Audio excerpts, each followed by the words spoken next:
Welcome to Strides to Solutions. I'm Esther Adams, and today we're diving into a topic every rider knows, though few talk about openly: frustration. In equestrian sports, it's never just about a missed jump or a tough ride. It's about the bond we share with our horses, the years of dedication, and the dreams we carry into the arena. When things don't go to plan, the frustration can cut deep, touching not only our performance, but also our sense of identity and connection. In this episode, we'll explore the psychology of equestrian frustration, why it lingers, how it shows up in both rider and horse, and what we can do to work through it with resilience and compassion. Frustration is something all riders know, though many carry it quietly. In equestrian sports, it's not just about missing a jump or having an off day.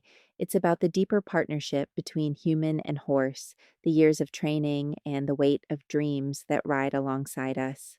When things don't go as planned, the frustration feels sharper because it touches not only performance, but also identity, relationship, and purpose. One of the reasons frustration lingers is rumination, the tendency to replay mistakes in our minds. Riders often relive a show gone wrong or a training session that fell apart.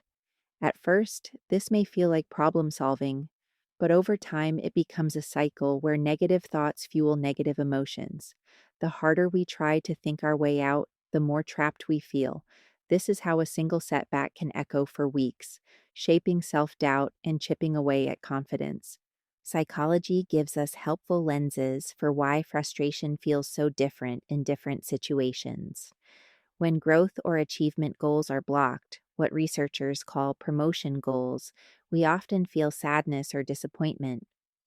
When safety or responsibility goals are blocked, prevention goals, the emotions tilt toward fear and anxiety.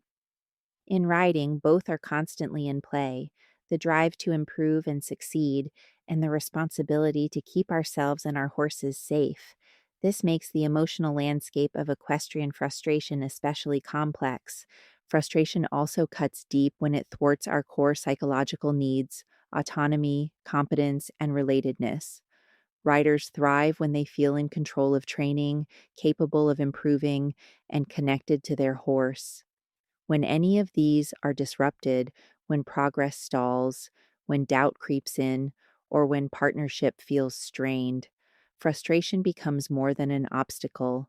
It becomes a direct challenge to well-being. Over time, frustration that is not addressed can shift from a passing emotion into a chronic state.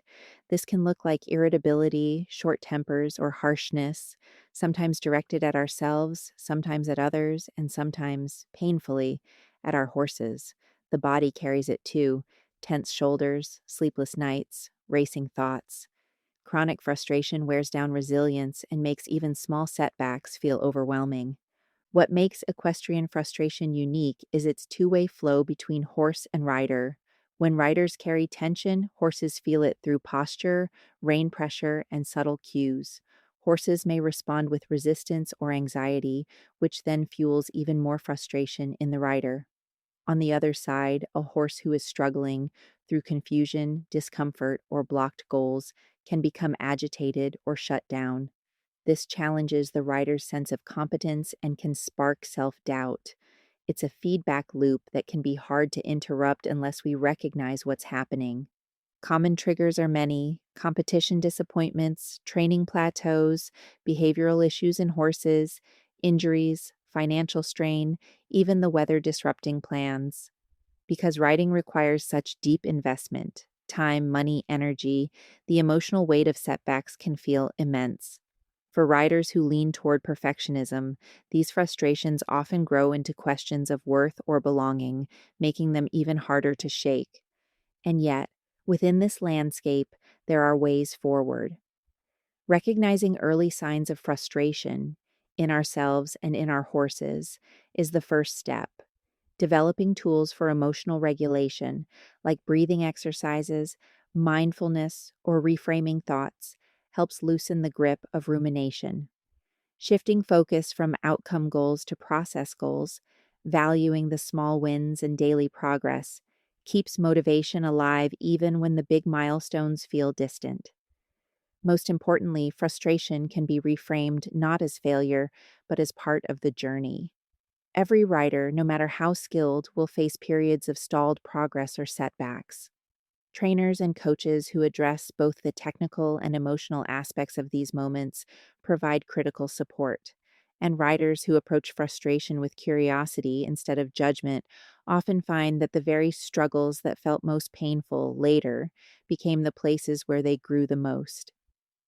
The path of equestrianism is long and nonlinear.